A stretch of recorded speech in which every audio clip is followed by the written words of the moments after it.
Assalamualaikum warahmatullahi wabarakatuh.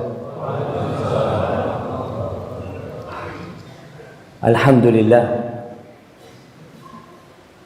alladzi bini'matihi tatimmus salihah. Segala puji bagi Allah Jalla Jalaluh yang karena nikmatnya kebaikan-kebaikan menjadi sempurna. Ucapan ini seringkali diungkapkan oleh Rasulullah sallallahu alaihi wasallam tatkala beliau mendapatkan nikmat, dan sejatinya seluruh hidup kita adalah nikmat dan karunia ilahi. Allahumma salli wa sallim wa zid wa barik wa an'im ala al-habibil mustafa wan nabiyil mujtaba sayyidina wa maulana Muhammadin wa ala alihi wa ashabihi wa man ittafa. Ya Allah, semoga salawatmu, salam berkah dan nikmat senantiasa kau curahkan untuk hamba kekasihmu, untuk baginda Nabi kita Muhammad alaihi salatu wassalam, untuk seorang hamba yang dipilih sebagai penutup para nabi, untuk seorang hamba yang diutus sebagai rahmatan lil alamin, untuk alam semesta ini. Makanya kalau tadi pembawa acara mengatakan kita berada di zaman yang krisis toleransi, kayaknya enggak. Kita berada di zaman yang orang salah memahami toleransi. Bahkan kadangkala sampai kebablasan toleransi. Wailah kalau kita lihat, Masya Allah, toleransinya terlalu berlebihan, sehingga menjadikan sebagian mereka keluar dari agama Allah dengan toleransi. Maka kita bersalawat kepada Nabi yang senantiasa dipuji oleh Rabbi, Nabi kita Muhammad alaihi salatu wassalam. Bayangkan di antara cinta Allah kepada Nabi kita, Nabi Allah Jalla Jalaluh tidak pernah memanggil nama Nabi dalam Al-Quran Al-Karim. Memanggil, tak pernah. Yang ada memberikan informasi, Muhammadun Rasulullah, informasi. Tapi ketika Allah memanggil Nabi kita, beliau panggil dengan ucapan ya ayyuhan nabiyyu, ya ayyuhar rasul. Subhanallah. Ini karena Allah cinta kepada hambanya, dan kita harus cinta kepada Rasulullah sallallahu alaihi wasallam. Di antara bentuk dan bukti cinta yang sangat ringan adalah bersalawat kepada beliau. Dan dalam setiap salat kita senantiasa mengatakan assalamu alayka ayyuhan nabi wa rahmatullahi wa barakatuh. Kita tidak mengatakan assalamu alayka ya Muhammad. Kita mengatakan assalamu alayka ayyuhan nabiyyu wa rahmatullahi wa barakatuh. Maka antum nih, kita semua yang mengaku sebagai umatnya Nabi Muhammad sallallahu alaihi wasallam, tatkala disebut nama beliau, antum jangan bengong. Tapi seharusnya lisan antum bersambut mengatakan sallallahu alaihi wasallam. Tapi ada orang-orang pelit, ada orang-orang bakhil, dan ada di antara kita yang meremehkan salawat kepada Nabi alaihi salatu wassalam. Padahal itu termasuk kunci kebahagiaan hamba. Semoga salawat bersambung untuk keluarga beliau, bersambung untuk anak-anak beliau, dan untuk para sahabat Nabi, yang terutama untuk Abu Bakar As-Siddiq, untuk Umar bin Khattab, untuk Utsman bin Affan, untuk Ali bin Abi Thalib, dan untuk semua sahabat Nabi yang mereka telah dipilih oleh Allah untuk mendampingi Rasulullah sallallahu alaihi wasallam. Sebagian orang berkata, andai kau hidup di masa itu, andai aku berjumpa dengan Rasul sallallahu alaihi wasallam, aku akan membela agama Allah ini, aku akan berjuang untuk beliau, aku akan memberikan segala yang aku miliki. Belum tentu, jemaah.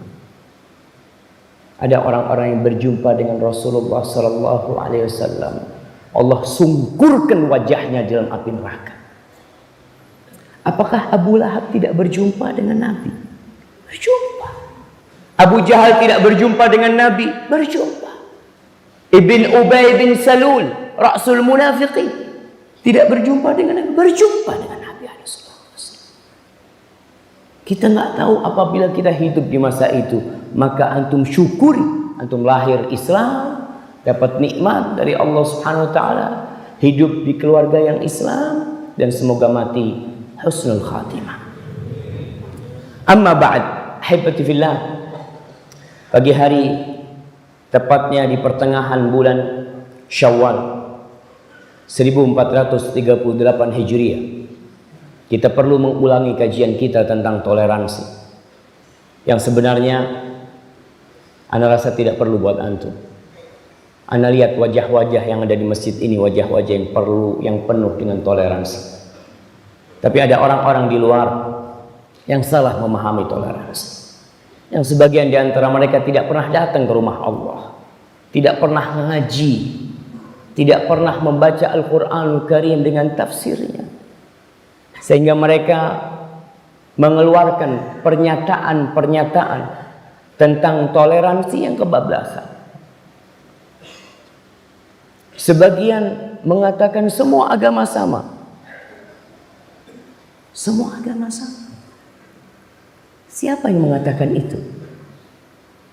Apakah orang-orang ahlul kitab mengatakan semua agama sama? Tidak.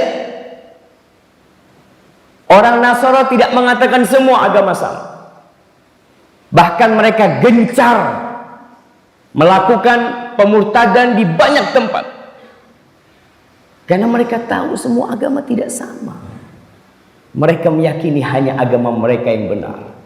Lalu muncul Muslim atas nama tokoh agama, berbicara di sebuah televisi atau berbicara di media, mengatakan semua agama sama. Allah tidak melihat kepada agamanya, Allah melihat kepada amalnya. Subhanallah.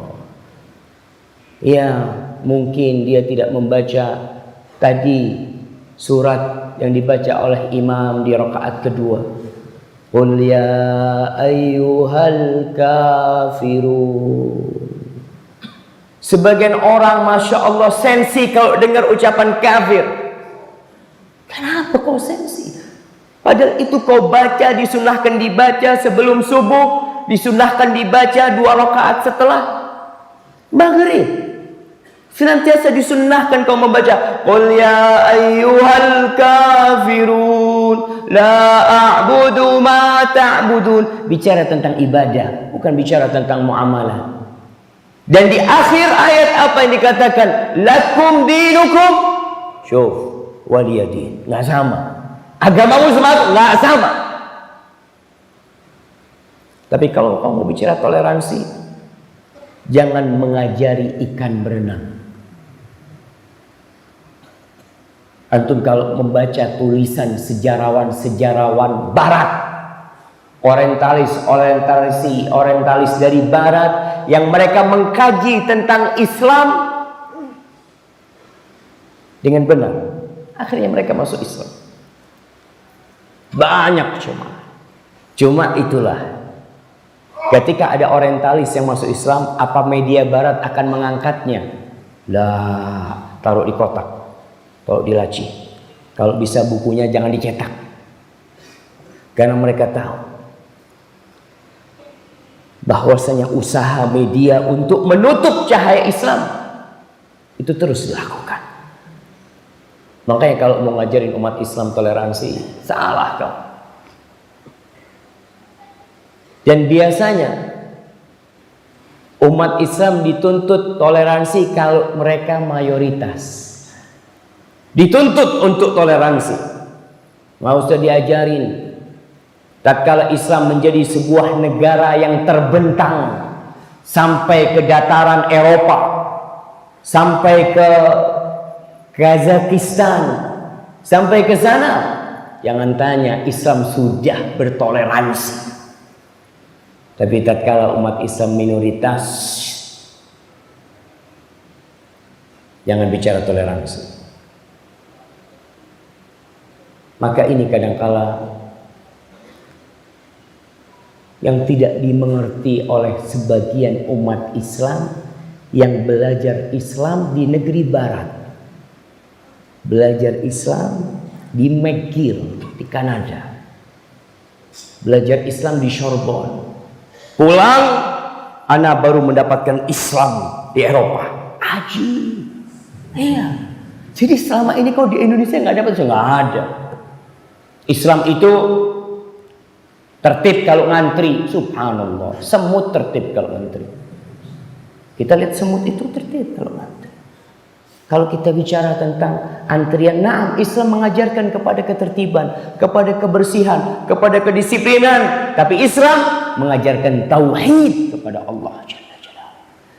Dan inti dari kehidupan ini adalah bertauhid kepada Allah Jalla Jalla. Allah mengatakan walaqad ba'atsna fi kulli ummatin rasulan an i'budullaha wajtanibut taghut. Hadza huwa tauhid. Hadza huwa la ilaha illallah yang diajarkan oleh Islam. Yang lainnya, nah, itu termasuk dari Islam. Tapi inti dari Islam adalah tauhid. Baik, kalau kita bicara toleransi. Alhamdulillah. Sekarang ada media. Ada kamera di sana yang ngerekam anak. Ada di sini satu, ada di sana satu. Harapan ana memang bukan hanya untuk antum yang di tempat ini, tapi untuk bangsa dan negeri kita, untuk masyarakat umat Islam supaya faham kalau Islam mengajarkan toleransi. Saat ada orang-orang yang ngebom sana, ngebom sini, nah, mereka belum belajar kitabnya, belum selesai sehingga melakukan hal itu. Yang pertama, Islam menghormati manusia sebagai manusia, apapun agamanya. Ingat, Islam menghormati manusia sebagai dia itu manusia, apapun agamanya, apapun alirannya, apapun sukunya. Allah mengatakan di surat Al-Isra ayat 70, "Walaqad karramna bani Adam." Kata Allah, dan kami benar-benar telah memuliakan anak cucu Adam. Wa hamalnahum fil barri wal bahri wa razaqnahum minat thayyibat wa faddalnahum ala katsirin mimman khalaqna tafdila. Itu kata Allah. Islam meyakini kalau semua manusia itu dihormati nama Allah, dan Allah yang memuliakan mereka. Allah berikan rezeki kepada mereka. Allah bawa mereka di daratan, di lautan, dan Allah berikan kemuliaan atas manusia dibandingkan dengan makhluk-makhluk lain, dengan kemuliaan yang masya Allah. Laqad khalaqnal insana fi ahsani taqwim. Makanya Nabi SAW ketika haji wada, apa kata beliau? Mengingatkan manusia.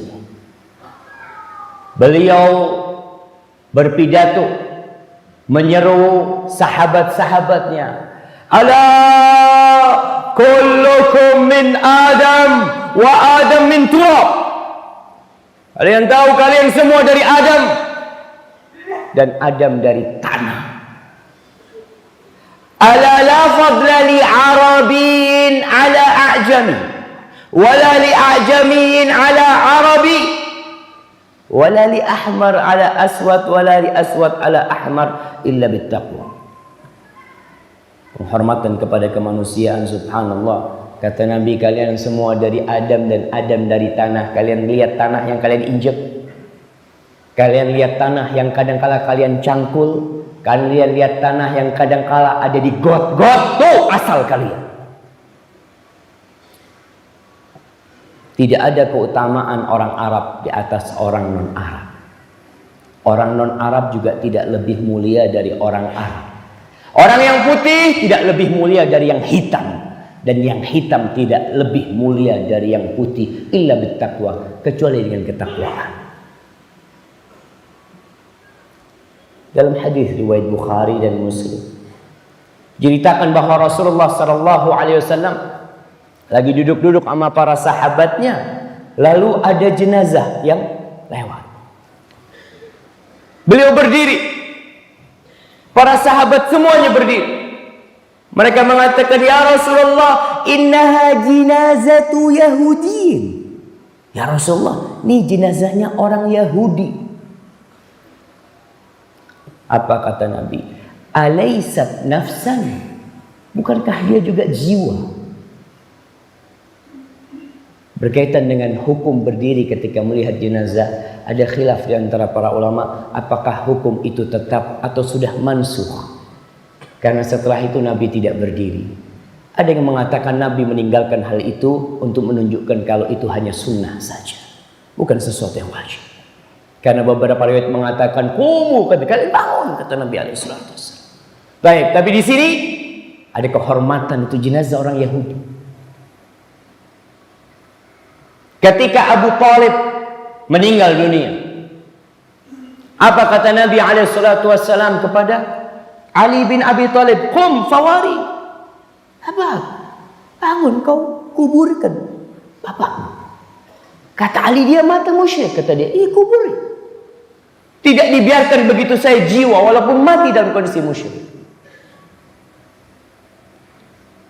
Ketika perang Badar, di mana dedengkot kaum musyrikin tewas, apakah dibiarkan begitu saja? Tidak dimakamkan, dimasukkan ke sumur, tutup mereka. Tuh, toleransi Islam yang pertama adalah mengajarkan menghormati manusia sebagai manusia. Jadi kalau ada istilah kemanusiaan, udah jauh Islam bicara tentang kemanusiaan. Jauh. Dan kedua, kebebasan. Kemanusiaan, kebebasan, keadilan. Ini yang menjadi slogan siapa? Jadi slogan orang-orang yang mengajak kepada HAM. Oh, kau mau bicara tentang kebebasan dalam Islam. Masya Allah. Kita lihat bagaimana Islam mengajarkan kebebasan beragama. Nggak ada pemaksaan dalam beragama. Lihat Islam, Ustaz, Islam kan perang menuju ke Mesir. Islam berangkat ke Eropa. Nah, tapi tidak ada pemaksaan dalam beragama sama sekali. Bahkan disinilah umat Islam kalau mau jadi Islam yang benar, yang dibaca apa? Quran, Facebook, yang dibaca Al-Quranul Karim. Baca tuh Quran. Jelas-jelas Allah mengatakan la ikraha fid din. Nggak ada pemaksaan dalam beragama, nggak ada. Bahkan kalau ada orang dipaksa masuk Islam, kemudian dia masuk Islam, lalu dia pindah agama, itu tidak disebut murtad dalam Islam. Karena apa? Karena masuknya dia ke Islam tidak dianggap tadinya. Ada orang dipaksa masuk Islam, lalu dapat 3 hari dia murtad. Oh, murtad, dipotong kepalanya. Nggak, karena dia masuk Islamnya dipaksa. Ingat, tidak dianggap jemaah. Di surat Al-Kahfi ayat 29 Allah mengatakan, wa qulil haqqu bir rabbikum. Katakan kebenaran itu dari Rabb kalian. Di sini umat Islam mempercayai kebenaran dan itu datangnya dari Tuhan, dari Allah Jalla Jalla, dan Allah menurunkan Al-Qur'anul Karim. Dan kalau ada orang yang tidak percaya dengan Al-Qur'anul Karim, ya ada muslim yang meragukan Al-Qur'anul Karim. Kalau orang kafir dari dulu, tapi muncul generasi umat Islam yang meragukan keabsahan Al-Qur'anul Karim. Allah sudah kasih tahu dari dulu, qul in kuntum fi raibim mimma nazzalna ala abdina Fa'tu bi suratin min mithlihi wad'u syuhada'akum min dunillah. Jemaah, kata Allah, kalau kalian ragu Al-Quran ini dari Tuhan kalian ragu. Coba kalian bikin satu surat. Satu surat, bukan satu Al-Quran, bukan satu juz, satu surat yang sama dengannya. Kalau kalian panggil tuh profesor, kalian panggil guru-guru, kalian panggil ahli-ahli, semuanya bikin satu surat, dan kalian tidak akan pernah bisa melakukan. Dan sampai hari ini, tantangan Allah sampai hari ini berlaku. Surat paling pendek berapa ayat ya? 3 ayat. Bikinlah kayak inna a'tainakal kautsar. Maka Allah katakan wa qulil haqqu mir rabbikum. Kebenaran itu dari Rabb kalian.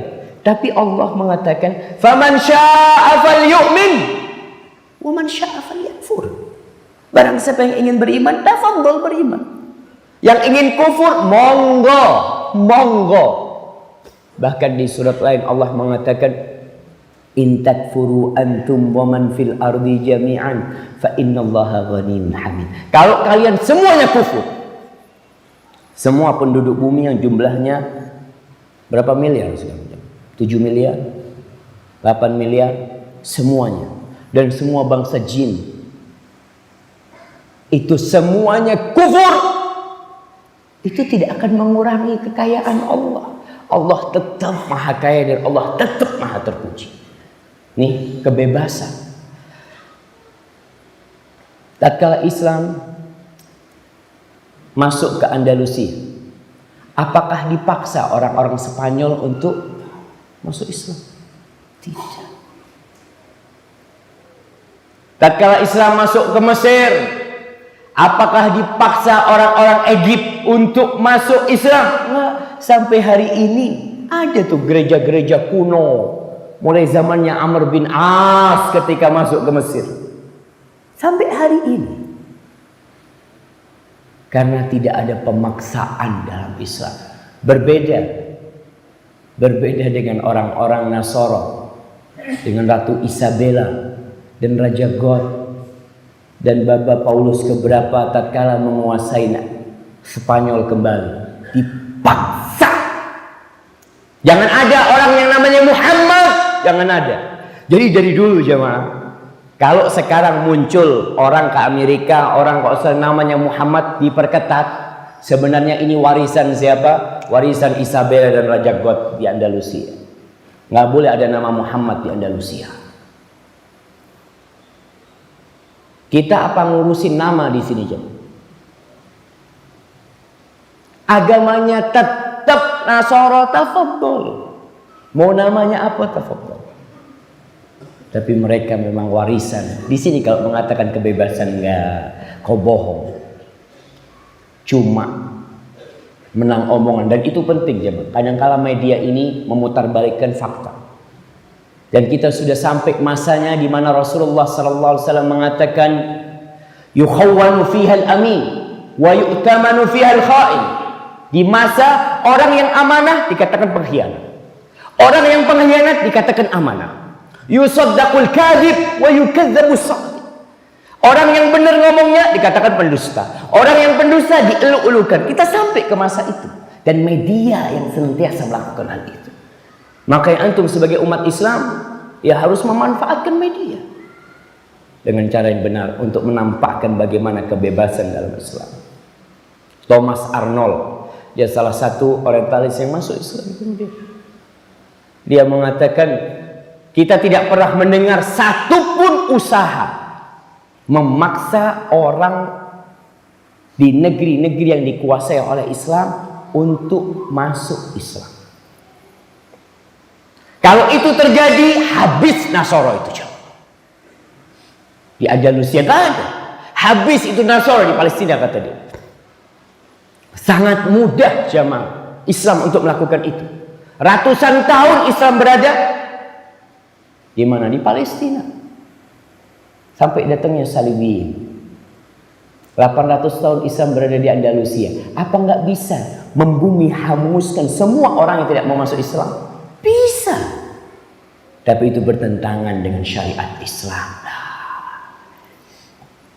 Nabi di kota Madinah kumpul sama orang Yahudi, kumpul sama orang-orang musyrikin yang ada di Madinah, kumpul sama mereka, bertetanggaan iya, tapi ada batasan-batasannya, tidak kebablasan. Baik.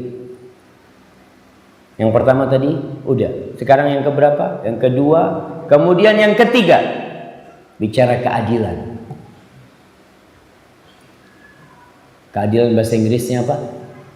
Justice, ya. Apa yang mereka bisa bicarakan? Justice, humanisme, kemudian apa lagi jemaah? Kebebasan. Apa bahasa Inggrisnya kebebasan? Apa? Liberal. Iyalah, liberal aja. Freedom. Freedom.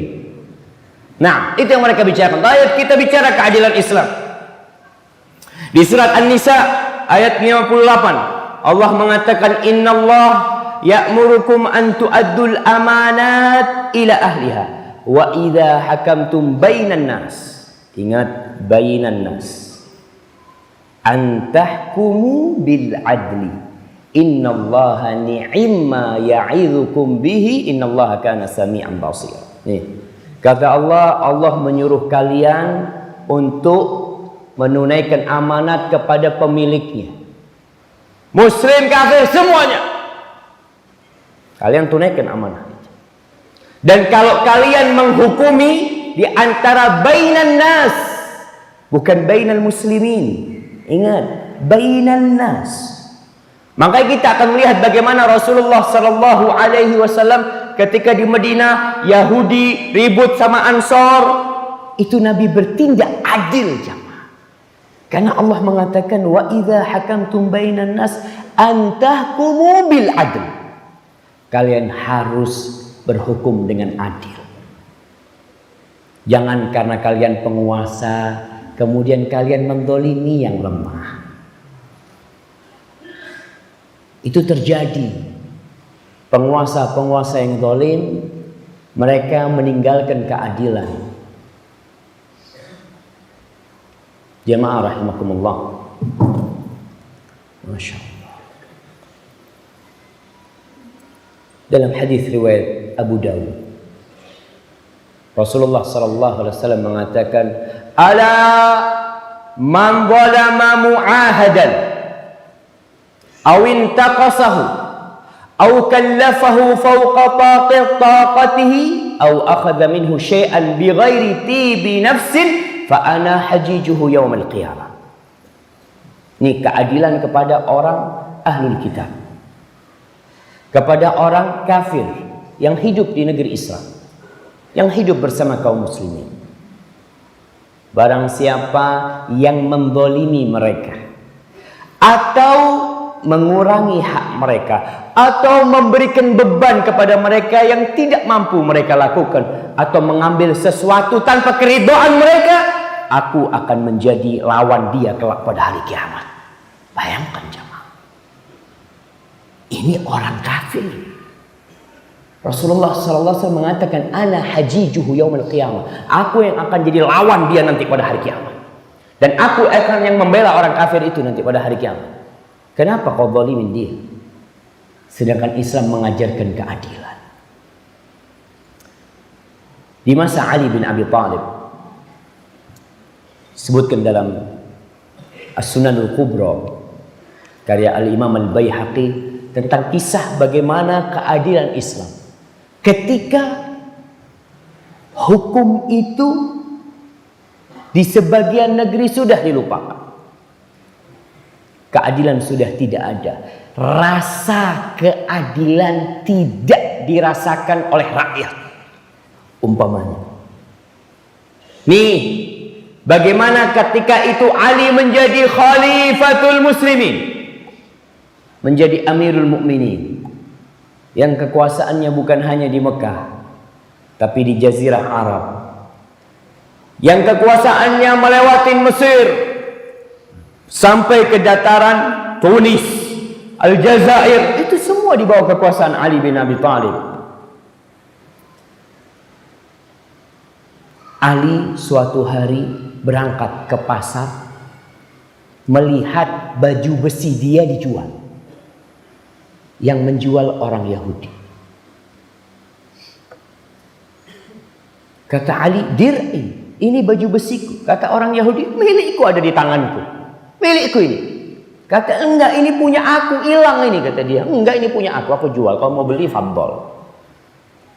Bayangkan presiden bersama siapa? Bersama rakyatnya. Rakyatnya muslim apa non muslim? Yahudi lagi. Kalau Nasrani masih ringan, hadza Yahudi. Yang dikatakan mereka suka membunuh para nabi. Ributnya Ali bin Abi Thalib. Ya sudah, kalau gitu kita berangkat ke pengadilan. Ali seharusnya menjadi Amirul Mukminin. Tinggal ngomong, kalau sekarang ada pas pampres, sudah ambil itu, suruh pergi itu. Itu nggak dilakukan. Ini sudah kita ke pengadilan. Ini bagaimana Islam mengajarkan keadilan kepada semua manusia. Semua harus merasakan keadilan. Karena tindakan adil belum tentu dirasakan keadilannya oleh orang. Enggak, semena-mena itu bukan keadilan. Karena kita tidak merasakan keadilan. Udah berangkat ke mahkamah. Berangkat ke mahkamah. Kata Syurai, pada waktu itu yang menjadi hakim adalah Syurai. Qadhi Syurai. Beberapa riwayat menyebutkan, "Qum ya Abul Hasan." Abul Hasan, silakan kau berdiri untuk memberikan kesaksian. Yahudi dipanggil juga. Ali bin Abi Thalib ketika dipanggil Abul Hasan, itu wajahnya cemberut. Maka Syurai heran. Wahai Amirul Mukminin, apakah engkau marah karena aku menyuruh engkau berdiri bersama lawanmu nih, orang Yahudi? Enggak, kata Ali. Karena kau panggil aku dengan kunyahku. Kau panggil aku dengan nama penghormatan Abul Hasan, sedangkan kau tidak memanggil dia dengan nama penghormatan. Bayangkan, dalam panggilan pun Ali ingin menegakkan keadilan. Lalu ditanya, Amirul Mukminin, kau ada bukti kalau ini milikmu? Kata dia. Iya ada. Anakku Hasan, dia jadi saksi bahwasanya itu adalah baju besiku. Kata dia, nggak boleh kesaksian anak untuk orang tuanya. Nggak boleh kesaksian anak dengan orang tuanya. Anak akan belain orang tuanya. Nggak boleh. Subhanallah. Kata Ali bin Abi Thalib, tidak diterima kesaksiannya Hasan. Padahal dia termasuk penghuni surga sebagaimana kesaksian Rasulullah sallallahu alaihi wasallam. Apa kata Qadhi Syurai? Ya Amirul Mukminin, dzalika fil akhirah. Itu di akhirat nanti Hasan di surga. Tapi di dunia nggak boleh kesaksian anak buat orang tuanya. Ini keadilan Islam. Kata Ali, sadaqta, benar Pak.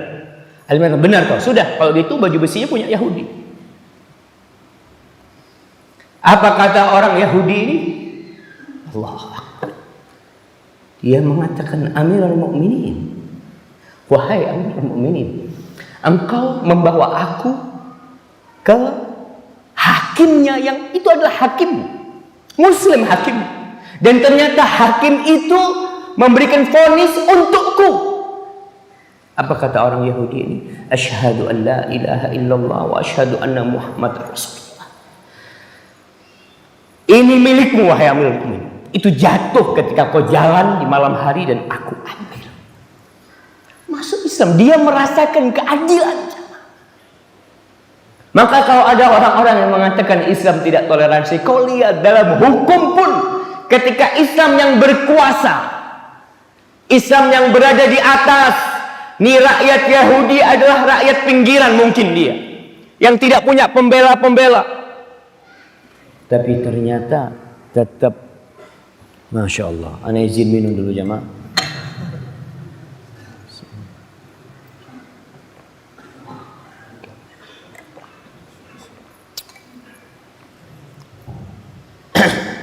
Alhamdulillah.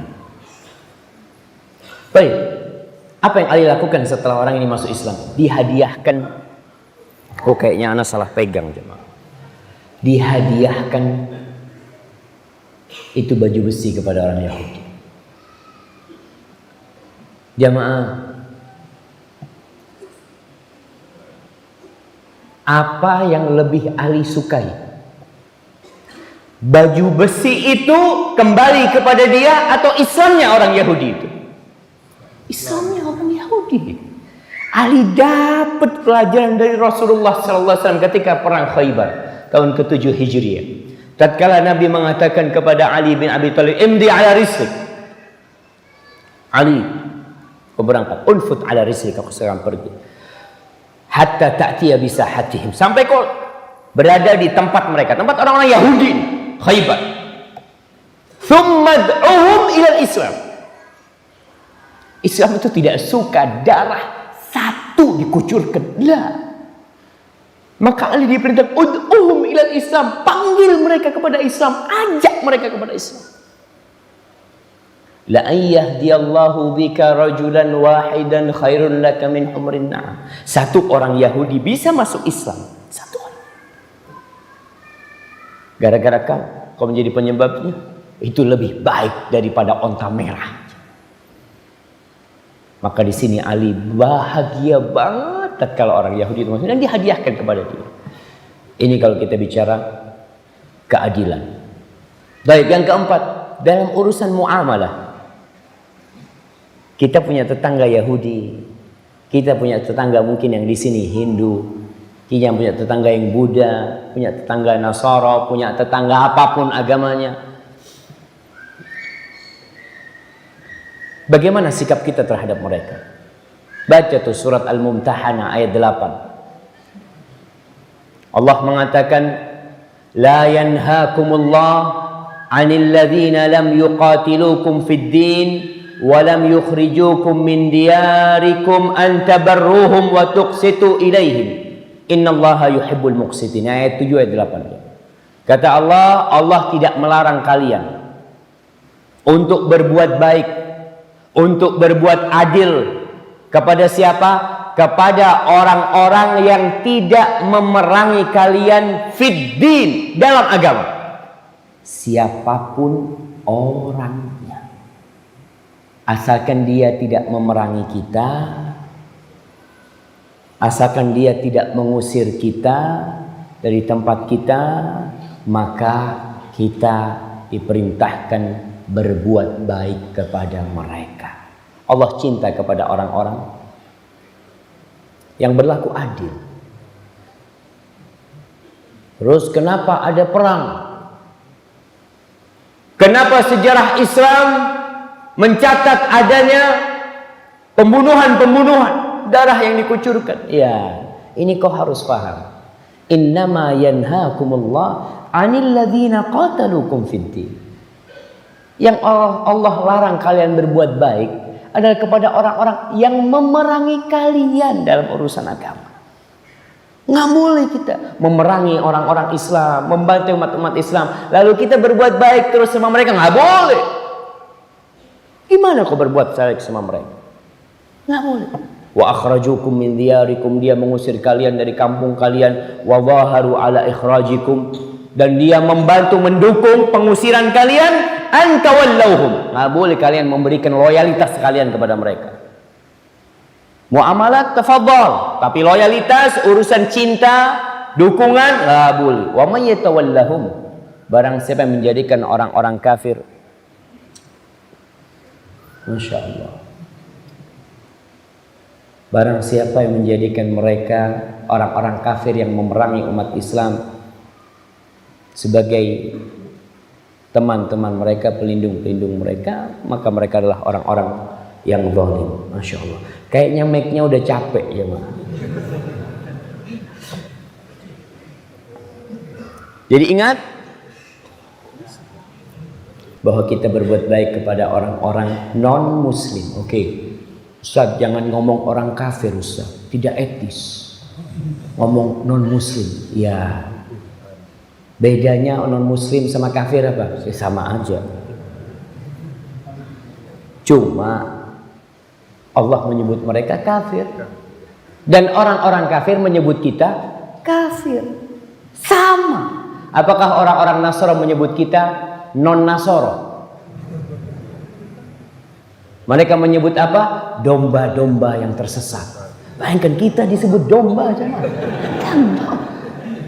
Kalau disebut manusia aja masih manusia yang tersesat. Ini domba. Ya nggak apa-apa lah. Tapi kita toleransi, kita hargai. Mereka mau sebut kita domba, tafadhol. Kita tidak akan menyebut kalian domba, enggak. Ini dari toleransi umat Islam. Jaga lisannya. Mereka mencela Tuhan-Tuhan kita, Tuhan-Tuhan kita. Mereka mencela Allah Jalla Jalaluh. Apa kita boleh mencela Tuhan-Tuhan mereka? Nah, Rabb kita wahid. Dan kita tidak boleh mencela Tuhan-Tuhan mereka. Ini dari toleransi umat Islam. Dan kita lihat dalam bab muamalah, bagaimana Rasulullah SAW bermuamalah. Tetangganya Yahudi, ada satu Yahudi, masya Allah, anaknya itu membantu Nabi SAW. Diterima anaknya Yahudi. Ketika sakit didatengin sama Rasul SAW.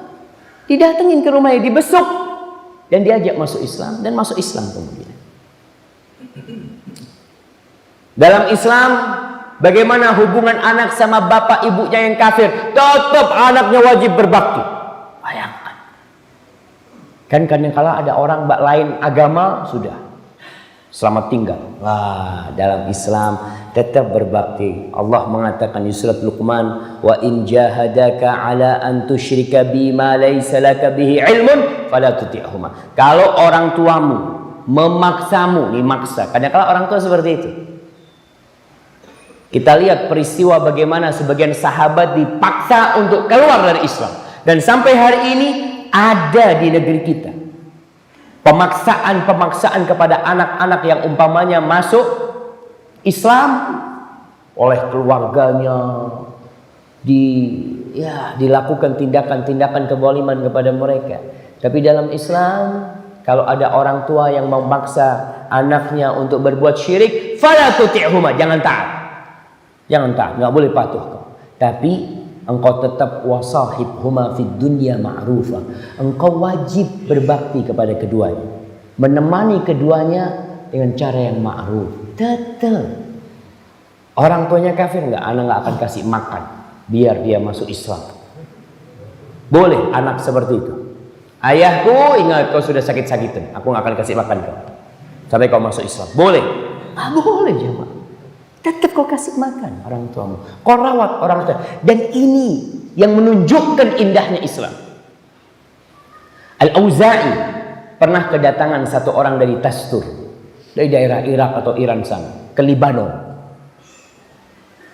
Dia belajar, dilihat sama Auza'i, ini kok orang asing ya, nggak biasa ngaji di situ. Ditanya, kau dari mana? Dari Tastur, kata dia, atau Tustur nama negerinya. Ditanya, bagaimana keluargamu? Kata dia, keluargaku masih Majusi. Dia masuk Islam, keluarganya masih Majusi. Bapakku Majusi, kata dia. Coba kau pulang. Disuruh pulang sama Auza'i, kau pulang. Siapa tahu bapakmu bisa dapat hidayah lewat engkau. Kau pulang. Kasihan bapakku. Pulang ya. Berangkat ke Tustur. Sampai Tustur ternyata abahnya sakit. Dirawat sama anaknya. Dirawat. Bapaknya heran sama anaknya. Yang pulang dari Libanon ke Tustur. Hanya untuk merawat orang tuanya. Dia tanya, nah agamamu ini apa sih? Kalau abahku anak muslim. Diceritakan Islam tuh mengajarkan ini itu macam-macam. Akhirnya ayahnya mengatakan asyhadu an la ilaha illallah wa asyhadu anna Muhammad Rasulullah sallallahu alaihi wasallam. Setelah itu meninggal dunia ayah. Bayangkan. Sampai seperti itu Islam mengajarkan toleransi. Baik, Asma binti Abu Bakar.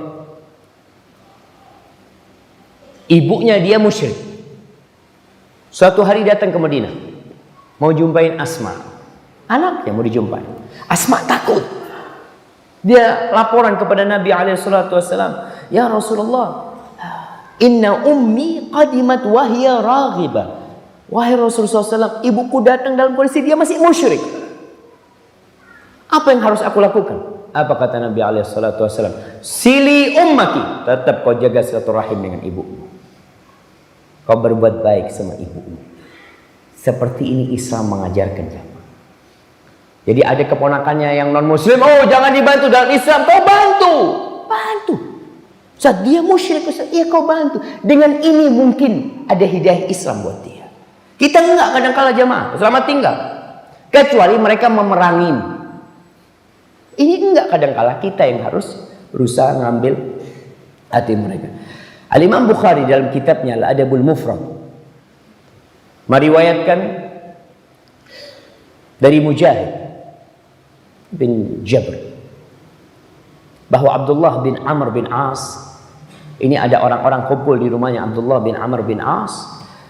Lalu sahabat Nabi ini mengatakan kepada pembantunya dia atau budaknya dia, budaknya ini lagi ngulitin kambing. Anak semalam makan kambing, nggak tahu apakah yang menyuguhkan kambing ke anak berbagi kepada tetangganya yang non muslim, nggak tahu. Mudah-mudahan berbagi. Nah, ini lagi ngulitin kambing. Ya gulam, kata Abdullah bin Amr, ya gulam, idza faragta fabda bijarnya Yahudi. Kalau kau udah selesai, kau mulai dengan tetangga kita yang Yahudi. Yang pertama yang Yahudi. Antum bisa bayangin. Antum kebencian Yahudi kepada Islam jangan ditanya. Oh, kayaknya waktu Anda belum 1 jam. Baik. Kata Abdullah bin Amr bin As, mulai dengan tetangga yang Yahudi. Kita nih umat Islam belajar ini enggak? Kalau kita bikin makanan, yang dicari yang Muslim doang. Ini Hindu jangan dikasih, cari yang Muslim. Aduh, jauh banget yang Muslim, ya udah nggak usah dikasih, makan sendiri. Nah, belajar kalau babul muamalah Islam, masya Allah. Fabda bijarnya Yahudi. Faqala rajulun minal qaum, yang hadir itu di tempatnya Abdullah bin Amr bin As mengatakan, al Yahudi aslahakallah. Orang Yahudi yang kau mau kasih, semoga Allah memperbaikimu. Ini bayangkan, seorang tabi'in melihat pekerjaan atau yang dilakukan oleh Abdullah bin Amr bin As salah. Makanya dia mengatakan semoga Allah memperbaikimu. Bayangkan sahabat ditegur, dikritik oleh seorang tabi'in. Karena melihat berarti orang tabi'in ini yang ada di tempat itu nggak pernah berbuat baik sama tetangganya yang non muslim. Dia beranggapan hadis-hadis tentang berbuat baik kepada tetangga khusus untuk muslim. Itu pemahaman dia, salah pemahaman. Buktinya siapa? Ini pemahaman sahabat. Abdullah bin Amr bin As, salah satu perawi hadis terbanyak. Apa kata dia? Sami'tu an-nabiyya sallallahu alaihi wasallam yaqulu anna Jibril awsani bil jar, ma zala Jibril yusini bil jar hatta dhanantu annahu sayuwarithu. Nabi mengatakan Jibril terus memberikan wasiat kepada aku agar aku berbuat baik kepada tetangga, sehingga aku mengira tetangga akan dapat warisan. Bayangkan, Abdullah bin Amr bin As memahami hadis ini umum. Kalau ada yang bicara lintas agama, ya semua agama, kalau ada tetangga kita wajib berbuat baik sama dia. Mulai sekarang nih, mulai sekarang antum lakukan. Tunjukkan umat Islam di Bali yang di sini minoritas, mereka baik kepada tetangga-tetangga yang non muslim. Ketika antum menyembelih sesuatu, jangan menyembelih. Ya, orang berduit mungkin yang bisa potong kambing.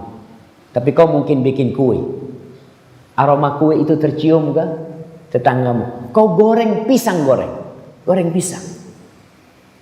Karena terus terang, apalagi di rumah-rumah yang besar jamaah ya, komplek-komplek yang besar, hidupnya sudah nafsi-nafsi. Bahkan ada sebagian orang, masya Allah, dia cerita di Jakarta, Ustaz, anak punya tetangga nggak tahu sama tetangganya. Tahu-tahu anak lihat kok wajahnya ganti ya. Ternyata sudah dijual ke orang lain, dia pun tidak tahu. Maka jangan. Islam mengajarkan toleransi. Mungkin tetanggamu sakit, kau kunjungi. Non muslim, kunjungin, datengin. Kau butuh sesuatu, ada tetangga baru pindah, Jangan mengatakan, aduh tetangganya non muslim lagi ini. Allah mudah-mudahan cepat pindah dia. Dia udah tutup pintu, nggak mau berbuat baik sama tetangganya. Kau datang ke sana, kau tunjukkan, ana muslim, nih akhlaknya muslim, tunjuk. Bagaimana engkau menghormatin dia? Dikatakan di depan, kadangkala di depan mereka tertulis tidak boleh parkir di depan pagar. Kau tulis, untuk tetanggaku silahkan parkir di depan pagarku. Hai jemaah, kenapa kau tidak mau lakukan itu? Katakan, nih muslim nahna, silahkan kau parkir di situ, karena kau tetanggaku. Kalau kita tidak melakukan itu, kita yang udah ngaji, kita yang hadir di masjid ini, kita yang sholat tiap hari di masjid, tidak melakukan itu, nunggu siapa yang melakukan jamaah? Maka kita harus menjadi orang yang awal memulai. Bahkan kalau bisa itu kata Amr bin As, mulai dengan tetanggaku yang Yahudi. Kau punya tetangga muslim, kau mulai dengan yang Hindu, kau mulai dengan yang non muslim. Tunjukkan bahwa Islam agama yang mulia. Baik, yang terakhir, Umar bin Khattab radhiyallahu taala anhu, ketika menerima kunci Ilya Masjidil Aqsa, dia berangkat sendiri. Orang-orang Nasara, penguasa Ilya, penguasa Baitul Maqdis, tidak mau menyerahkan kunci itu kecuali kepada Amirul Mukminin. Padahal pemimpin perangnya adalah Abu Ubaidah Amir bin Jarrah. Diturutin sama Abu Ubaidah. Iya, kalau kau kepingin yang nerima itu adalah Amirul Mukminin, kita panggil. Berangkat nih. Berangkat ke Palestina. Akhirnya ditulis surat perjanjian. Dia tulis, dikatakan Bismillahirrahmanirrahim. Ini perjanjian sama penduduk Ilya. Hadza huwa ad-dhaman alladhi muniha li sukkani Aliyah. Ini adalah garansi, adalah jaminan yang diberikan kepada rakyat penduduk Aliyah. Ilya itu sebutan buat Baitul Maqdis. Min qibali khadimillah Umar, dari pembantu Allah Umar bin Khattab. Bayangkan Umar tawaduknya mengatakan ana khadimullah. Ya memang kita ini semuanya adalah hamba Allah. Fahuwa, dikatakan huwa Umar, fahuwa yu'amminuhum ala ashkhasin. Umar memberikan jaminan keamanan kepada personal mereka. Wa babaihim, dan barang-barang mereka. Wa kanaisihim, dan gereja-gereja mereka. Wa sulbanihim, dan salib-salib mereka. Ingat, jaminan keamanan dari Umar kepada orang-orang Nasara yang ada di Ilya, menjaminkan orang, tubuh mereka, barang-barang yang mereka miliki, gereja-gereja mereka, salib-salib mereka, wa ala ibadatihim bi sifatin amah, dan ibadah mereka secara umum. Walan tusadar kanaisuhum au tudammar, gereja mereka tidak akan dikuasai oleh umat Islam dan tidak akan dihancurkan.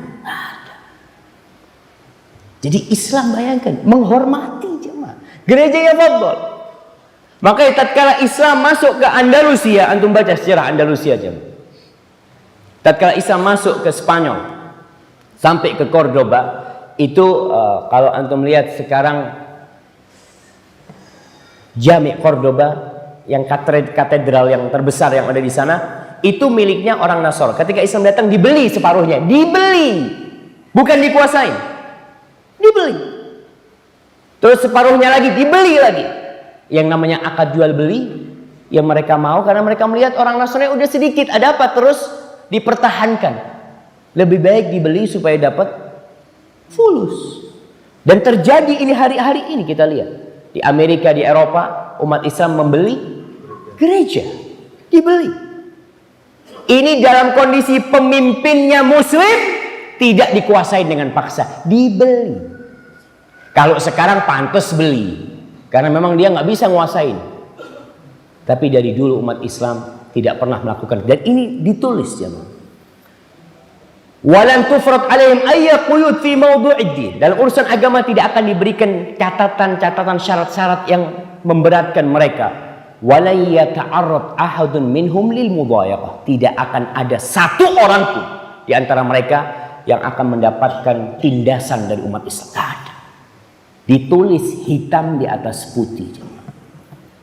Makanya seorang penulis barat yang namanya Angelius Rebuburt, aduh anak susah bacanya, dalam kitabnya History of Palestina, dia mengatakan ini nih kita harus mengakui pada abad pertengahan. Dia sebutkan bukan abad pertengahan, ya Qarnul Wasit dia nyebutkan di sini. Bagaimana umat Islam memegang perjanjian itu.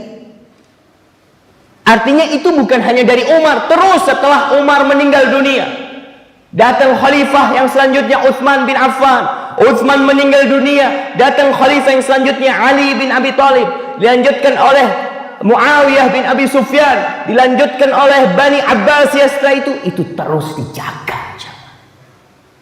Tidak mengatakan, oh ini kan Umar dulu, kita kan bukan Umar, ini Islam. Maka silahkan orang-orang yang masih berpandangan Islam itu tidak toleransi, ya mungkin tadi ada oknum-oknum umat Islam yang nggak paham bagaimana Islam menghormati orang-orang non-Muslim di negeri Islam yang penguasanya Muslim, apalagi seperti di negeri kita, apalagi antum yang minoritas di tempat ini. Tunjukkan dan mudah-mudahan dengan antum senantiasa menampakkan keindahan Islam lillahi ta'ala, bukan untuk cari muka. Mudah-mudahan orang-orang itu dapat hidayah sehingga mereka masuk ke Islam, sehingga apa yang Allah firmankan, wa ra'aitan nas yadkhuluna fi dinillahi afwaja, masuk mereka insyaallah. Dan sekarang kita mulai lihat bagaimana orang-orang dengan adanya media, ya. Selama ini media barat itu tertutup. Sebelum ada internet ini, orang barat hanya tahu Islam dari guru mereka yang kafir, dari pendeta-pendeta mereka. Tatkala media terbuka, di sini penduduk Eropa baca tentang Islam, lihat Mekah, lihat Ka'bah, lihat orang-orang sholat, lihat haji. Di sini kemudian Allah memberikan hidayah kepada mereka, dan mereka akan terus yuriduna ayyudfi'u nurallah biafwahihim. Mereka ingin mematikan cahaya Allah dengan lisan mereka, dengan media mereka, dengan tulisan mereka. Wallahu mutimmu nuri. Allah akan sempurnakan cahaya. Hadza wallahu a'lam bissawab. Itu yang bisa Anda sampaikan pada kesempatan kali ini. Apabila benar itu dari Allah Jalla Jalaluh, kalau ada yang salah dan kurang berkenan itu dari diri Anda pribadi, Allah dan Rasul terbebaskan dari kesalahan kita. Toleransi atau tasabuh banyak bersifat luas. Bagaimana dengan internal di umat Islam itu sendiri? Bila manhaj istilah dalam sisi buruk, kalau urusannya dan kalau urusannya dari kelompoknya, mereka tak menghadir untuk mendengarkan kajian. Ada tahdir, bahkan sampai ada takfir. Bagaimana kita bersikap sebagai seorang penuntut ilmu? Dan sekarang ini ada lagi istilah talafi. Mohon dijelaskan supaya kita sebagai penuntut ilmu ini bisa lebih bersikap yang lebih baik lagi kepada sesama muslim, dan supaya toleransi internal umat beragama ini atau umat Islam sendiri bisa terjaga. Syukur. Barakallah. Masya Allah. Iya, pertanyaan yang sangat menarik sekali jamaah, ya. Walaupun tadi kita berbicara tentang toleransi dengan non-muslim, kadang-kala kita perlu berbicara tentang al-ukhuwah al-islamiyah itu sendiri. Bicaranya bukan toleransi, bicaranya adalah persaudaraan. Dalam Islam, hadis Nabi SAW jelas, unsur akhaka zaliman aw mazlum. Bantulah saudaramu yang muslim dalam kondisi dia berbuat zalim atau dalam kondisi dia dizalimi. Maka saudara kita ini ada dua, berbuat zalim atau menzalimi. Bagaimana sikap kita terhadap saudara-saudara kita? Ya sabar menghadapi mereka, senantiasa berdoa. Dan dalam urusan khilaf, memang khilaf itu ada dua macam, perlu ditekankan.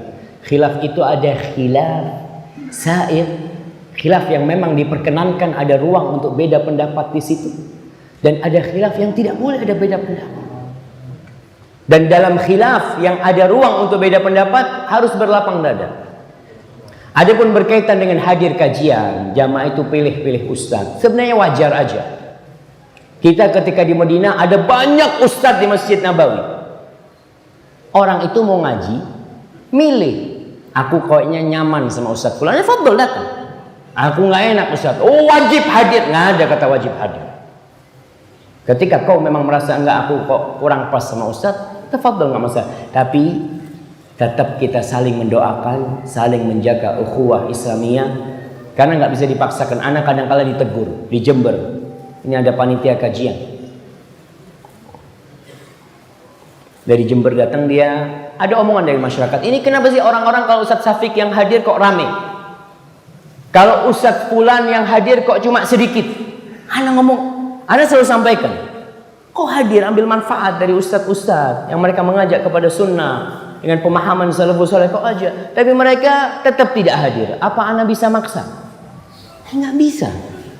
Jadi memang paling tidak yang Ana ingin tekankan, para penuntut ilmu, belajarlah ilmu dari mereka yang tidak mengajak kepada kelompok. Ingat, tidak mengajak kepada kelompok, tapi mengajak kepada Allah dan Rasul. Nabi disuruh ud'u ila sabili rabbik. Kau panggillah kepada jalan Rabb. Panggil kepada jalan Rabb. Bukan kepada diri harus gabung sama Anda. Karena kalau sudah terjadi pengkotakan jamaah, terjadi fanatisme dalam beragama, ya rusak. Fanatisme madhab aja. Kalau antum membaca sejarah fanatisme madhab 4 nih. Madhab Syafi'i, madhab Hanafi, madhab Maliki, dan madhab Hambali. Di antara mereka dahulu di Masjidil Haram, sebelum Malik Abdul Aziz masuk ke Masjidil Haram, di Masjidil Haram itu ada 4 mihrab. Antum bisa bayangin 4 mihrab. Yang pertama sholat, madhab yang pertama Hanafi, sholat. Yang Syafi'i, yang Maliki duduk ngeliatin mereka sholat. Udah selesai, yuk kita sholat. Yang madhab Maliki. Selesai Maliki sholat, yang madhab Syafi'i. Seperti itu fanatisme dalam madhab sampai waktu yang dekat jamaah. Dan sebagian orang mengatakan, sebagian madhab nih, tidak boleh Syafi'i menikah dengan Hanafi. Itu terjadi. Adapun berkaitan dengan masalah adanya tahdzir, adanya mungkin takfiran, kita harus belajar. Harus belajar Islam secara utuh, secara kafah. Dan penuntut ilmu itu menyibukkan diri dengan menuntut ilmu. Kau belajar, jangan ngikutin ributnya yang di atas. Kadangkala penuntut ilmu ini bikin masalah yang kecil jadi besar banget. Padahal nggak ada masalah. Ya udah kau belajar, kau nuntut ilmu. Ada istilah tadi disebutkan talafi. Talafi itu artinya yang rusak ya. Ya biarinlah. Kau jalan menuntut ilmu, cari keridhaan Allah Jalla Jalaluh. Mudah-mudahan Allah meridhoinya. Dan saling mendoakan. Kita tahu mungkin ada saudara kita, ini saudara ana Ustaz, Masya Allah, ke masjid enggak, liberal, apalagi liberal jangan. Kalau ngelihat orang pakai jenggot, oh kambingnya mau lewat, ya fadhol. Ada kayak gitu. Apa kisah kita, sikap kita kepada orang tersebut? Doakan mereka, doakan, kasih nasihat dengan cara yang baik. Dan orang-orang yang menulis, ya, anak nasihatin semua yang nulis komentar kadang-kala di Facebook, nulis komentar di Twitter, atau nulis di mana aja di dunia maya dia tulis komentar. Hati-hati, tulisan itu antum akan baca kelak pada hari kiamat. Ma yalfidhu min qaulin illa ladaihi raqibun atid. Maka ketika engkau menulis, bikin kira-kira yang aku tulis ini ada di timbangan kebaikanku, ada di rapot kebaikanku, aku akan terima dengan tangan kananku, atau aku akan terima dengan tangan kiriku. Maka antum lihat, hati-hati dalam masalah fitnah. Lebih baik diam, jaga lisannya kunci. Biar ulama yang berbicara, biar ustadz-ustadz yang berbicara. Yang murid-murid jangan malah ngasih bensin. Saya bakar, keren nih. Jadi, lihat, Masya Allah. Assalamualaikum Ustaz. Bagaimana sikap kita bertoleransi kepada orang murtad?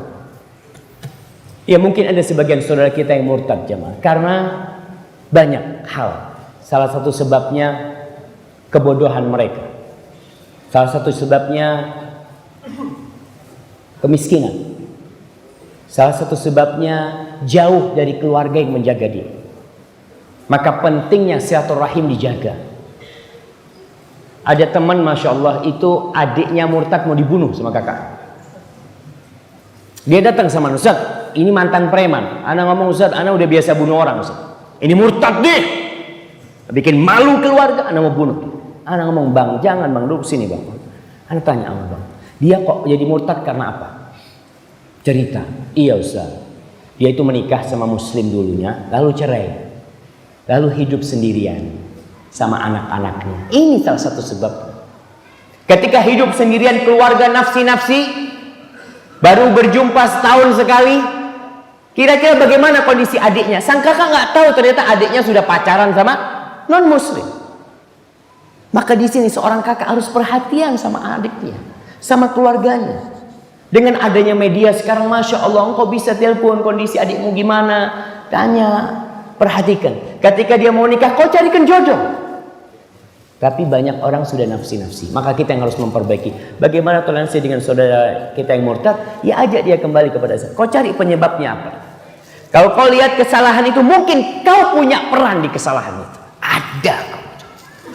Karena kau membiarkan kakakmu, membiarkan adikmu melakukan sesuatu yang seharusnya tidak dia lakukan. Karena ada pemurtadan yang modelnya lewat pernikahan. Banyak. Anak ketika menulis disertasi tentang peran lembaga Islam dalam membendung kristenisasi di Indonesia, ternyata banyak peran. Ya Allah, bahkan anaknya ustadz ya, anaknya ustadz. Itu kejadian di Jawa Barat. Anaknya ustadz ini kadangkala ada ustadz, ya ustadz mungkin keilmuannya belum mumpuni, anaknya pacaran dibiarin. Akhirnya anaknya hamil anak. Alhamdulillah, ya sudah kau harus nikah kata orang tuanya. Panggil datang pacarnya. Kata pacarnya, iya saya siap bertanggung jawab menikahi putri bapak asalkan di gereja. Bapaknya, dia lihat anaknya lebih baik dapat dosa zina daripada murtad jemaah. Enggak bisa kata orang tuanya. Sudah, ternyata sang anak di dalam bunuh diri jemaah. Hati-hati dengan ini. Makanya perhatian keluarga sama keluarga yang lainnya itu penting sekali untuk menjaga mereka. Dan silaturahim ini kalau dijaga, pertama akan mengentas kebodohan. Karena di setiap keluarga ada satu yang menonjol insya Allah. Mengentas kemiskinan. Karena ada insya Allah di setiap keluarga satu yang kaya, satu yang cukup. Sehingga dia bisa membantu yang lainnya. Kenapa Islam menekankan masalah silaturahim? Karena salah satu yang untuk menjaga akidah itu sendiri. Hadza wallahu a'lam bishawab. Ustaz, ana mau tanya,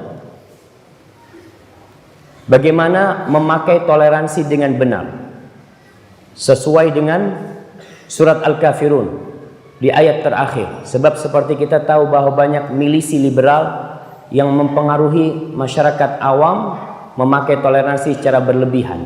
Itulah jemaah. Ya dengan kita memberikan pemahaman yang benar tentang toleransi. Makanya mungkin teman-teman yang di Bali perlu mengadakan kajian berulang kali tentang toleransi. Jangan bosan, oh kajian ini lagi. Perlu jemaah. Karena media ini mengulang-ulangi terus tentang masalah liberalisme. Dan media ini memiliki kekuatan. Kekuatan apa? Kekuatan tadi membuat yang pembohong jadi, membuat pecundang jadi pahlawan. Iya. Karena diulangin terus. TV sini, TV 2, sana ngomong itu lagi, ngomong. Pernah berhenti liberal berbicara tentang masalah semua agama sama? Nggak pernah berhenti. Dan terus mereka melakukan itu. Tugas kita gimana? Lakum dinukum walidin, kan udah disebutkan dari awal. Qul ya ayyuhal kafirun, kau kafir, aku beriman. Agamamu, agamaku. Nggak sama agamaku sama agamamu. Jelas. Dan mereka pun meyakini hal itu. Dan kenapa umat Islam yang dipaksa untuk mengakui hal itu? Sedangkan mereka tidak. Dan sebuah keyakinan tidak bisa ditawar-tawar jemaah. Dan ana katakan Al-Quran ini sudah 1451 tahun. Betul. Turunnya Al-Quran 13 tahun sebelum hijrahnya Rasulullah SAW. Dan diamalkan oleh umat Islam dan hidup damai. Jangan dikatakan kalau tidak mengakui semua agama sama, hidup itu akan kacau di negeri. Akan ada isu sara. Lah, nggak ada isu sara, itu dibikin-bikin. Nggak ada. Kau baca sejarah Islam. Dan yang terjadi, bagaimana orang-orang Denmark membuat karikatur tentang Nabi Muhammad SAW. Kau diam. Kau tidak pernah berbicara. Bagaimana umat Islam dibantai di Gaza. Kau diam. Kau mengatakan semua agama sama. Ya, kita perlu terus memberikan pengkajian yang benar tentang toleransi. Dan tunjukkan antum yang udah ngajian, ingatkan kembali, tunjukkan masalah tetangga, bagaimana antum baik sama tetangga. Mudah-mudahan dengan cara seperti itu, pemahaman. Ana pernah ngisi kajian di Lubuk Linggau, di Sumatera. Yang mengadakan itu Kapolres. Kapolres ditelepon sama BIN. Komandan, maaf, kata dia. Yang Bapak undang ini bukan ustadz yang intoleransi. Mereka menganggap kayak kita ini intoleransi. Kenapa? Karena tidak menganggap semua agama sama. Toleransi buat mereka adalah menganggap semua agama sama. Sehingga kalau kita mengajak seperti ini intoleransi. Karena dalam ceramahnya menyebutkan kafir. Itu agama kita mengajarkan itu. Dan kita tetap menghargai orang kafir. Tetap dihargai orang kafir. Bahkan ketika mati pun dihargai. Subhanallah. Kurang apa toleransi Islam kepada mereka? Nah, ana akan jawab yang berkaitan dengan tema kita hari ini jamaah. Apakah boleh kita bertoleransi dengan sesama muslim? Sehingga ketika berbeda manhaj maka kita mengeluarkan dalil Al-Kafirun ayat 6. Ini nggak benar lah jemaah. Antum kalau seperti itu akhirnya antum telah mengkafirkan saudara antum. Ketika antum mengatakan lakum dinukum waliyad. Ingat baik, perbedaan ada, tidak bisa dihindari. Rasulullah SAW telah memberikan informasi kepada kita yang akurat. Dan informasi itu telah terbukti. Beliau mengatakan alaihi salatu wassalam sebelum meninggal dunia. Ketika diminta wasiat. فَإِنَّهُ مَنْ يَعِشْ مِنْكُمْ بَعْدِي فَسَيَرَى اخْتِلَافًا كَثِيرًا. Sesungguhnya siapa di antara kalian yang hidup setelah aku mati. Ini bicara sama sahabat. Bicara sama sahabat. Artinya siapa di antara kalian yang hidup setelah aku mati, fasayara ikhtilafan katsira, maka dia akan mendapati perselisihan yang banyak. Bukan perselisihan yang sedikit, yang banyak. Ini informasi dari Nabi SAW. Dan itu sudah kita lihat. Di masa sahabat mulai terjadi. Muncul Khawarij, muncul Syiah, lanjut muncul Mu'tazilah, muncul terus muncul itu. Dan semakin hari semakin banyak. Solusinya satu. Dikasih tahu sama Nabi SAW. Fa'alaikum bisunnati wa sunnatil khulafa'ir rasyidin al-mahdiyyin min ba'di. Kalian berpegang teguh dengan sunnahku. Dengan sunnahku. Dan sunnah para khalifah-khalifah yang mendapatkan petunjuk setelah aku. Apa enggak cukup sunnah Nabi? Cukup sunnah Nabi. Tapi kenapa Nabi SAW menambahkan dalam urusan itu berpegang teguh dengan sunnahnya para khulafa? Di sini pentingnya memahami agama lewat pemahaman para sahabat. Nabi pesan, kalau kau terjadi perselisihan tuh, tamassaku biha, kau berpegang teguh dengannya. Wa'addu 'alaiha bin nawajid, jangan main-main prinsip. Sunnah Nabi prinsip. Aku gigit dengan gigi geraham, mati-mati. Wa iyyakum muhdatsatil umur. Kalian hati-hati dengan perkara-perkara yang baru dalam urusan agama. Fa inna kulla muhdatsatin bid'ah kullu bid'atin dhalalah. Salah satu ciri aliran keras itu menyebutkan hadis kullu bid'atin dhalalah. Iya, ini ada. Ini disebutkan salah satu ciri aliran keras itu menyebutkan kullu bid'atin dhalalah. Itu hadis Nabi alaihi salatu wassalam. Oke, kita nggak boleh sampaikan. Oke, kita taruh di sini. Kita sampaikan itu pesan Nabi. Kalian hati-hati dengan perkara-perkara yang baru dalam urusan agama. Hati-hati. Kita ingin bersatu, nah, dan dengan berpegang teguh dengan sunnah akan bersatu. Tapi tetap perpecahan itu tetap ada. Dan Nabi alaihi salatu wassalam mengatakan, iftaraqatil yahud ala 71 firqa wa iftaraqatin nasara ala 72 firqa wa sataftariqu hadhihi al-ummah ila 73 firqa kulluha finnar illa wahidah. Akan berpecah belah umatku ini menjadi 73 golongan. Perpecahan tidak bisa dihindarkan. Solusinya apa? Tanya, yang selamat itu cuma satu.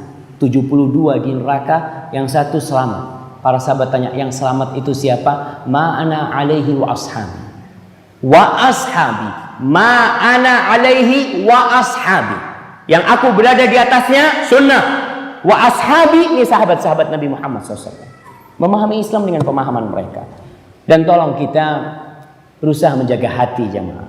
Dalam urusan perselisihan, tadi antum belajar, antum jangan ribut-ribut, ikut ribut, antum pelajarin, aku mau belajar sunnah Nabi, mau belajar sunnah para sahabat, sehingga aku mengerti, jangan ribut tentang fulan, ada yang kerjanya baca tahdiran terus. Senang dia di Facebook, ada, ya, kirim, share ke sana. Antum seharusnya baca Al-Quran Karim. Antum baca Al-Quran Karim dan share Al-Quran itu kepada mereka. Sampaikan Al-Quran itu kepada mereka. Jamaah, ana cukupkan di sini jamaah karena ntar lagi mau kajian lagi. Apabila yang ana sampaikan benar itu dari Allah Jalla Jalaluh, kalau ada yang salah dan kurang berkenan itu dari diri ana pribadi, Allah dan Rasul terbebaskan dari kesalahan itu. Mohon maaf apabila ada yang tidak ana jawab dari pertanyaan ini. Subhanakallahumma wa bihamdika asyhadu an la ilaha illa anta astaghfiruka wa atubu ilaik. Assalamualaikum warahmatullahi wabarakatuh.